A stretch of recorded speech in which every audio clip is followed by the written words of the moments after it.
So we were looking in the previous video about OS, the operating system security, and what we essentially said is that there are two sides to it or two faces to it. One is where the operating OS facilitates security.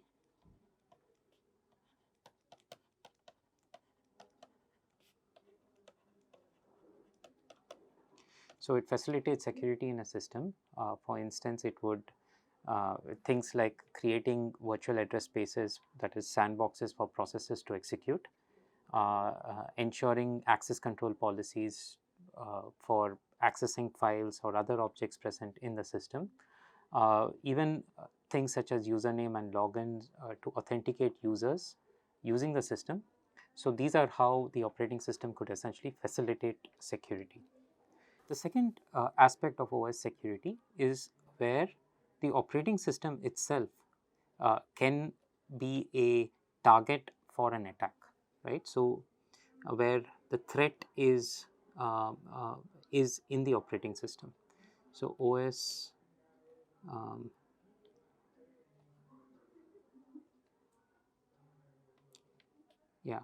OS the OS is essentially compromised.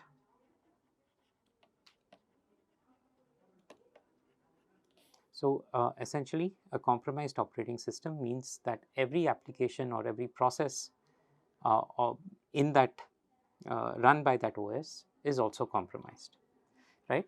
So there are multiple different ways by which the operating system can be compromised, and we look specifically at an example of something known as system vulnerabilities, system software vulnerabilities.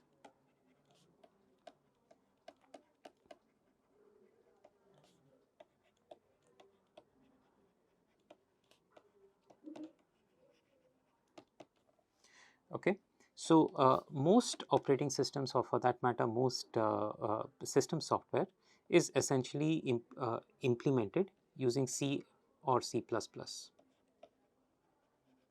right? And with C and C++, there is a significant number of security vulnerabilities that can be introduced, right?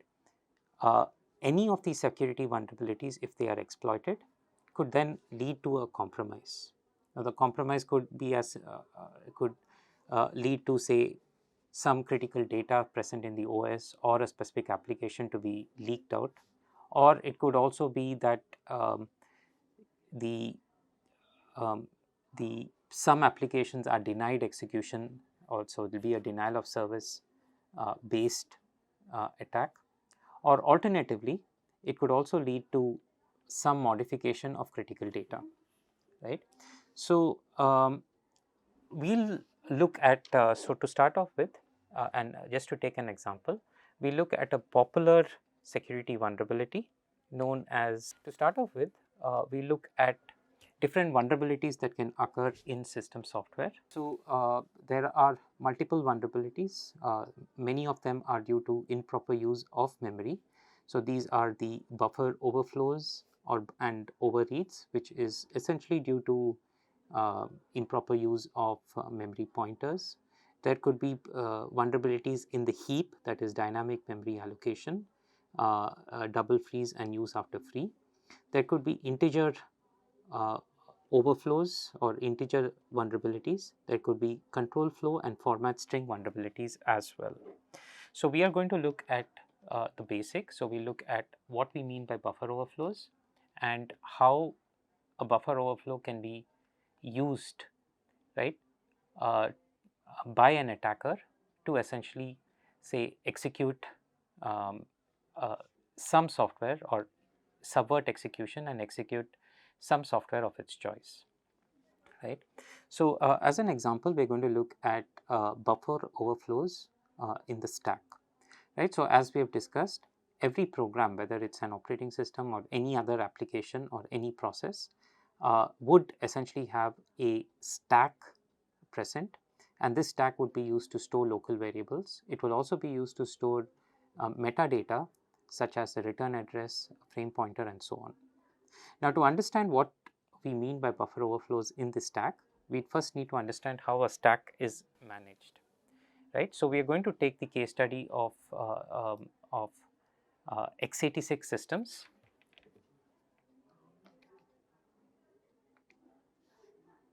Right. So, we are going to look at x86 32-bit systems,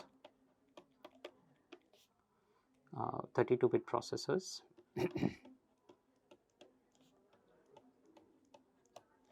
As a x86, yeah, x86 32-bit processors as a case study, right? And for our understanding, we take this small C program comprising of two functions, the main function and another function called function, which takes three parameters, 1, 2 and 3, right? So, within this particular function, we define two buffers, buffer 1 of 5 bytes and buffer 2 of 10 bytes.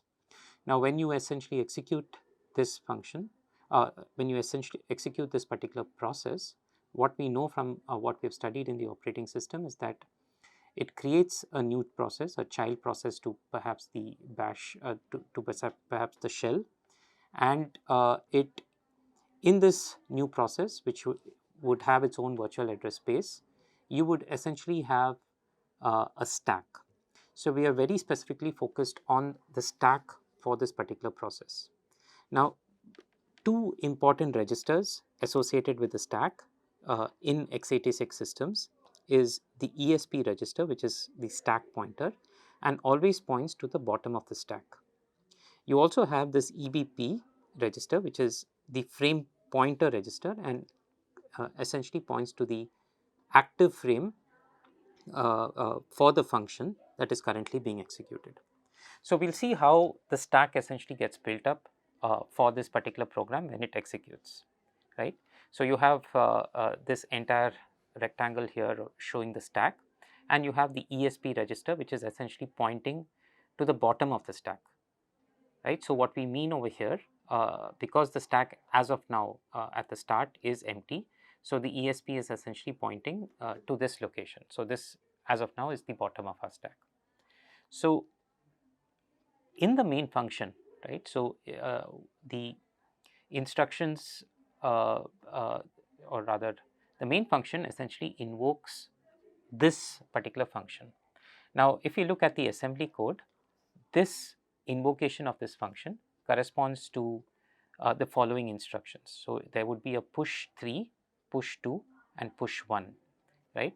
So, the push 3, 2 and 1 corresponds to the 3 parameters for this particular function.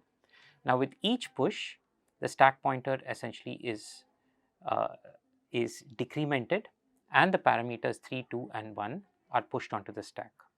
The next instruction in main is the call to the function. So, the call to the function essentially does two things. First, it stores the return address, that is the address of the instruction following the function, into the stack. So, the return address here is essentially corresponds to the address which is the instruction that follows this particular call instruction, right. So, the return address which is pushed on the stack would help the processor to continue its execution after this particular function returns, right.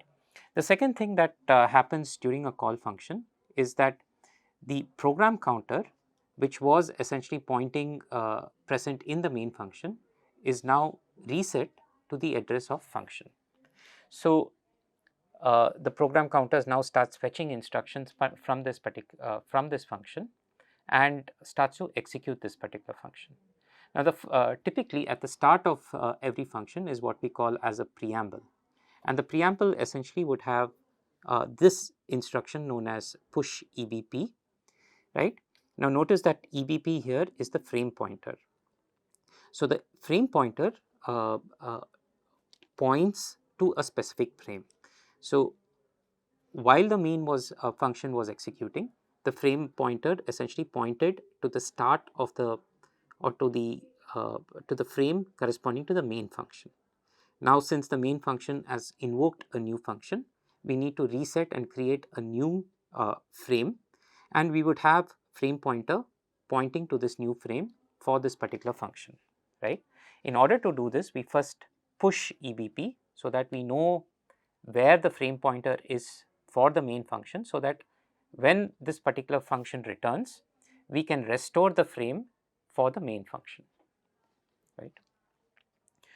Now, the second instruction is where we copy ESP into EBP, right. Notice that ESP is essentially pointing to the bottom of the stack. It essentially points to this specific location. Now, this location is copied into the EBP register. So, this is sets up our frame for the new function. Next, there is an instruction which subtracts 20 from ESP, right. So, the memory regions in the stack between the stack pointer to the EBP is essentially the frame for this particular function. And within this particular stack frame for this function, we essentially have the local variables defined. So, we have two local variables, buffer 1 of 5 bytes, buffer 2 of 10 bytes. So, the minimum size of the stack frame for this function would be 15 bytes. Some compilers would essentially insert a few more bytes for alignment or some optimization, but in general you would have a minimum of 15 bytes for the stack frame for this specific function, right. Now, if you had more arrays or more variables essentially defined for a function, accordingly the size of the stack frame would essentially be set accordingly. Okay. So, here is an example of what it would look like. So, suppose we start with a stack frame of 1000, right. So, at the start of main, just before the function gets executed, we had the stack pointer pointing to the location of 1000. Now, the three push instructions, push 3, push 2, push 1 would push the 3 parameters into the stack. Notice that 3, 2, 1 are 1, 2 and 3 are essentially integers. So, each of them would occupy 4 bytes. So, from the address 997 2000 would then the parameter 3 would be stored. Then 993 to 996 you would have parameter 2, 989 to 992 you would have the parameter 1, right. So, the return address, since we are talking about a 32-bit microprocessor, the return address would also be of 4 bytes or 32 bits. Therefore, 985 to 988 would have the return address. Similarly, the stored frame pointer EBP would be present from 981 to 984. Then you would have buffer 1 from 976 to 980. So, buffer 1 is essentially for 5 bytes, and you have buffer 2 starting at address 966 to 975 is the corresponding buffer 2. So, now if I essentially print the address of buffer 1. So, for example, if I do printf, say %x or %d in this case, right, buffer 1.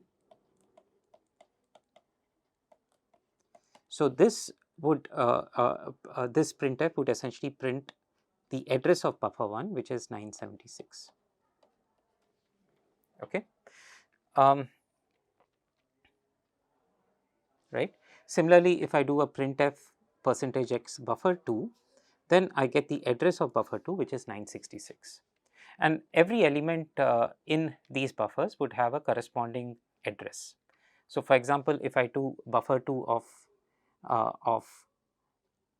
1 or buffer 2 of 2, right, then since this is a character array, so each element in the character would take 1 byte. So, buffer 2 indexed at 1 would have an address 967, buffer 2 at index 2 would have an address 968, and so on. Now, the address of buffer 2 with an index of 10 in a very similar way would be 976, right, because 966 plus 10 because of the character array would give you 976. right?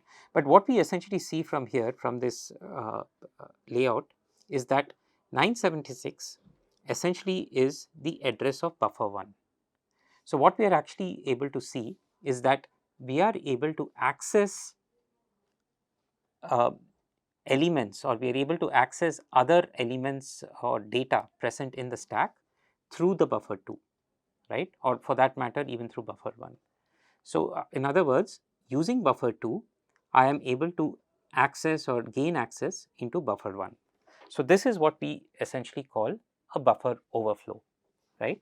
The reason for a buffer overflow is that, so programming languages like C do not essentially restrict how or where the memory, where a memory pointer like buffer 2 is accessible, can access, right?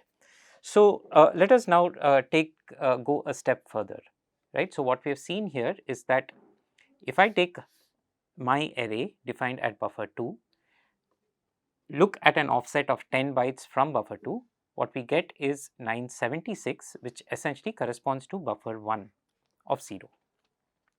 Yeah, so we can essentially take this a step further. So what if we essentially have something like this, right? So we have buffer 2 of 19, which corresponds to 966 plus 19, which is essentially 985, and at this location we store some arbitrary memory address, right? Now notice that at the address 985 we had the return address present. Now the return address was used so that when the function completes its execution, it knows where to return in the main function, right? Because the return address had the address of the instruction that immediately followed the call instruction.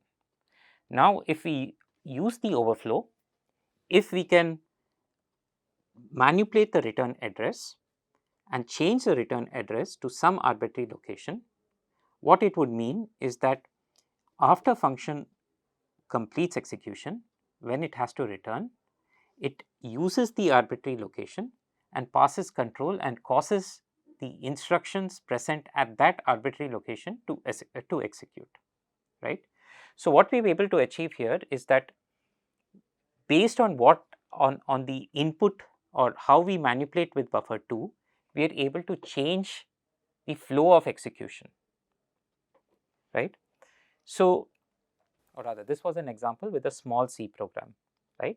And but it can be extended to any C program, even an entire operating system, where uh, such kind of buffers, memory pointers are extensively manipulated.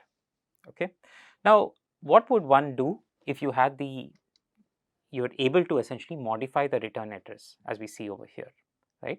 In a typical attacker perspective, the attacker, instead of putting an arbitrary address, would essentially modify the return address to point to some code which the attacker has essentially injected into the system, right? So this is what we call as, let us say, a payload, right? So the payload would be present at some memory address in the system, and now the attacker has somehow, using either buffer 2 or buffer 1, by overflowing these particular buffers, has modified the return address to point to the payload. And what this means is that when the function returns, this location, which was supposed to have the return address, is extracted, is removed from the stack, placed in the program counter, and the program counter will start to fetch instructions from this attacker's payload and execute them, right? So once this happens, this particular program is compromised.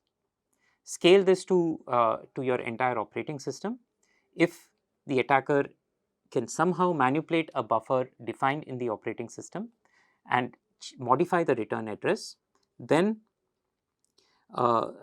the attacker can manipulate the execution of the operating system.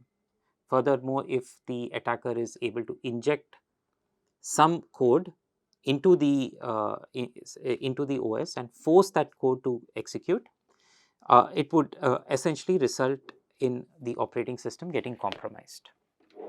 Okay. what we spoke about is how this particular payload can get executed, right? And we look now in more details how this can happen in our example. Okay. Now suppose let us say we have a buffer, right? And then this is our stack frame. We have a frame pointer here, we have a local variable for the buffer, and we have a return address and so on. Okay. Now suppose let us say that the attacker knows the address of this buffer, right? So the address of buffer is essentially present in the stack, 966 for example, and this particular buffer is filled in the following way. First, there is some particular code which is our payload which we want to get executed, and then we follow this particular payload with the address of this buffer. So for example, in this case, if this is 966, this particular address would be 966, right? And we repeat this multiple times until we know for sure that the return address which is replaced with 966. Okay. So now when the function completes its execution and wants to return back, it picks up the return address which is 966, loads that into the program counter, and the processor now executes from 966, the address 966, which holds the exploit code. Okay. Let's take an example of how this would work, right? Let's say that the payload that we want to execute is this small program, right? What this program essentially does is that it it uses the system called exec cve. It's a variant of exec, and it essentially creates a shell. /bin/sh is used to create a shell, right? Now let us say that we want to use this particular we want to execute this particular program not as a regular program but as an exploit code, right? So in other words, we want to inject this particular code in an other process. Okay. So we have this particular program. So what we do next is we need to somehow compile this program and put this on the stack, right? So if you're able to put it on the stack in this particular way where the exploit code is present, then we can force the processor to execute this particular exploit code. But how do we put this program onto the stack? In order to do that, we need to get what we call as the machine code for this program. So what we do is, first of all, take the same program and re-implement it as in assembly in this particular way. So the same thing, the same set of statements is now implemented using instructions. So this step is not needed, but it typically gives us more flexibility in how we we can manipulate the payload. The next step would be to compile this particular program and then disassemble it, right? So this over here is obtained by executing this function objdump disassemble all shellcode.o, right? So what you see over here are the instructions present in this object file shellcode.o. Here is what we see is the machine code. So in other words, if we essentially look at this like 55, 89, E5, EB1E, 5E, 897608. So this is the machine code. Now this is very important and very useful for us, because if we give a CPU this sequence of instructions like EB1E, 5E, 897608, C6 and so on, the CPU would start to interpret each of these codes as corresponding instructions and execute it. In other words, if I give the processor this particular string, right, the processor is essentially going to execute these instructions, which as we know now is going to create a shell, right? So one thing you would need to note if you want to get this particular code to work is you would need to replace the zeros present in this exploit string with something else. Now there's no direct and easy way to do it, and in order to do so you need to manipulate with the instructions that you use here, for example changing the registers or changing the instructions itself, until you find that when the code compiles, the machine code does not have any zeros in it. Okay, the next thing is we would want to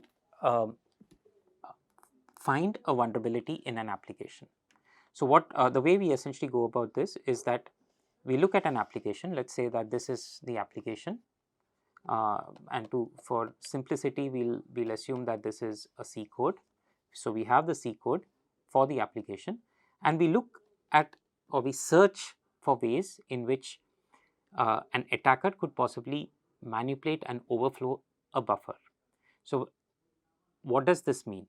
So typically, let us say we have this application and there is an input to the application, for example through a file, right?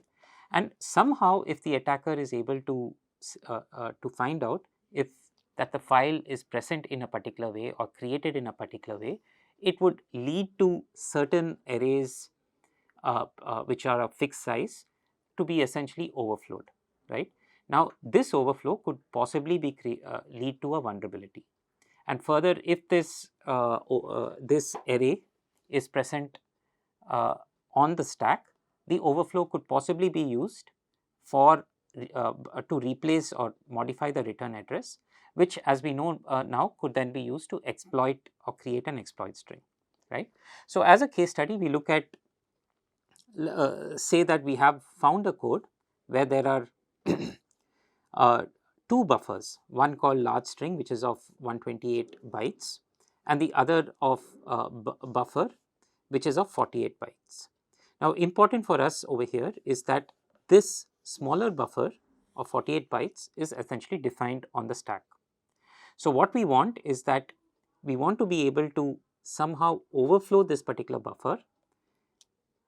Because it's on the stack, we know that if we overflow it sufficiently, it could possibly, we can possibly use it to change the return address and replace the original return address with some address which has this particular machine code, and then we were going to force this machine code to execute to create a shell, right?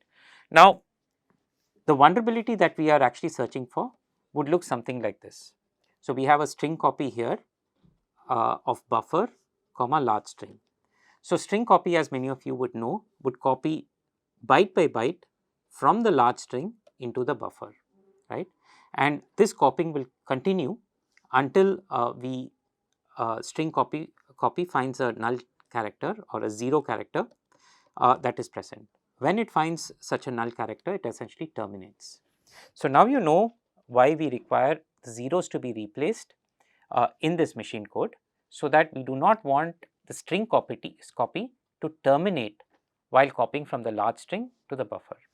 So our idea here now is to somehow we are able to set this machine code that we want to execute into large string, and then somehow coax the application to execute the string copy, and which will then overflow the buffer. Okay, so the entire code would look something like this. We call this as a shell code. Now shell code essentially is the payload or the set of instructions that we want to execute, like EB 18, 5E and 31 and so on. So this is given in hexadecimal notation, so we need the /x that is present here, and we need to somehow be able to set our large string so that it the large string, which is of 128 bytes, therefore has index from 0 to 127, and this large string at the initial part of this array comprises of the shell code, essentially this particular contents EB 18, 5E, 31 and so on. The remaining part of large string is essentially filled up with the address of the buffer. So the address of the buffer, essentially BA, is essentially filled up in the large string, right? So now we coax the application to invoke string copy, right? Now the large string looks like this. It has the shell code, it has the buffer address, and byte by byte string copy is going to copy into buffer, right, which, as to recollect, is essentially on the stack. So on the stack you would first have the shell code, and after the shell code, byte by byte, the buffer address is essentially placed on the stack. And if the alignment is right, you would at one particular point, replace the return address with that of the buffer address. So now when this program continues, when the string copy essentially returns, it will not return or when this particular function returns, it will not return to the original return address, but it would essentially return to the address of the buffer, right, which is essentially a location on the stack, right. So this is going to force the instructions present in this stack to essentially execute, right. This is going to cause the shell code to execute. So the complete program to essentially do this is as we see over here. The net result when we essentially run this program is that we compile the program overflow.1, we execute it to essentially get a shell, right. So what we've seen over here is that one simple program by which a buffer loaded on the cache can overflow, and the overflow can be used to create an exploit by which we could create a shell, right. The same kind of thing can be extrapolated to the operating system as well, right. So there would be multiple buffers defined as local variables in functions present in the operating system, in the kernel for instance. And if you are able to overflow one of these buffers, then a similar kind of vulnerability would essentially exist, and one could essentially exploit that particular vulnerability. Now in this particular program we have created a shell, right, and the idea is that the attacker gets hold of a shell, creates a shell in the system. But in the OS, if this vulnerability is present, a far more things can actually occur. For example, the shell that could possibly be created in this particular way would be a root shell, right. And if an attacker creates a root shell, then as we have seen earlier, the attacker has super user privileges on that system and therefore can control a large portion of that system. Now this specific attack looks at a vulnerability on the stack, right, and the attack itself is over 40 years. This vulnerability is known for over 40 years, and in current systems it is very difficult to have such a simplified attack, but there are a lot different variants of this attack which are applicable on today's systems as well, right. Yeah, so there over the years there have been several defenses for memory vulnerabilities. Very early in this in the like over 20-30 years ago itself, these vulnerabilities on the stack have been mitigated to a large extent, but you have similar kind of memory vulnerabilities that could occur in the heap. You have more advanced attacks such as return oriented programming or the ROP attacks or the JOP attacks, which can somehow mitigate all existing or which can somehow bypass all existing countermeasures that are put in place, right. So the current state of the art is to essentially try to eliminate such vulnerabilities in system software like the operating system by applying safer programming languages like for instance Rust or OCaml or Go. There's a steady trend to essentially develop operating systems in these safer languages which are kind of secure against these deadly vulnerabilities. Another option is to essentially use safer libraries, like for instance instead of using string copy, use a safer version or a more secure version of string copy where the overflow would not happen. There are aspects such as using hardware enhancements. So for instance Intel has had an extension known as MPX, which stands for Memory Protection Extensions. The Shakti processors also have an extension known as Shakti T,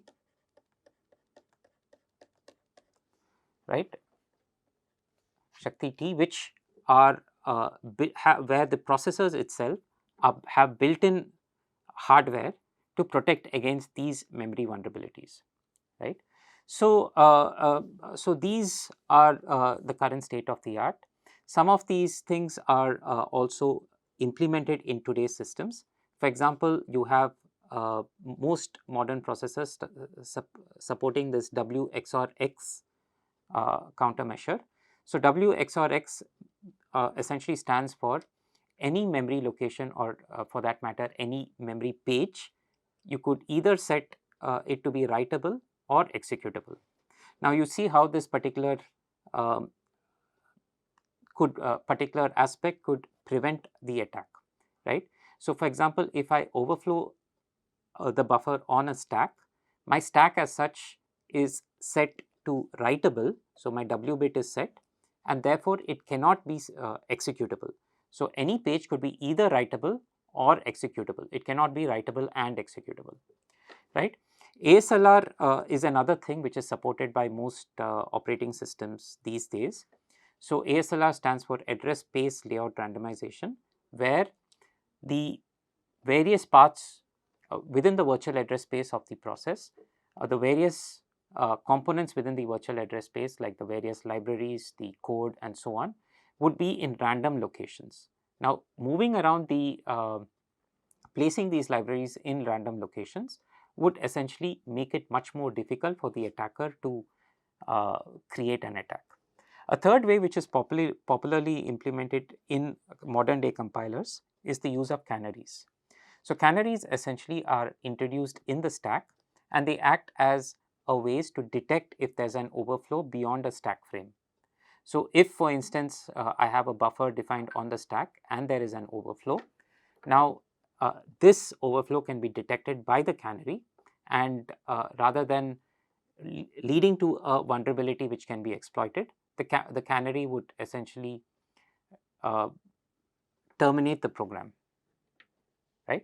So there are a lot of other aspects as well, especially when you have malware present. So if you cannot essentially eliminate it, or you cannot make it more difficult for an attacker to mount an attack, you can still try to detect the presence of such an attack that is going on, right?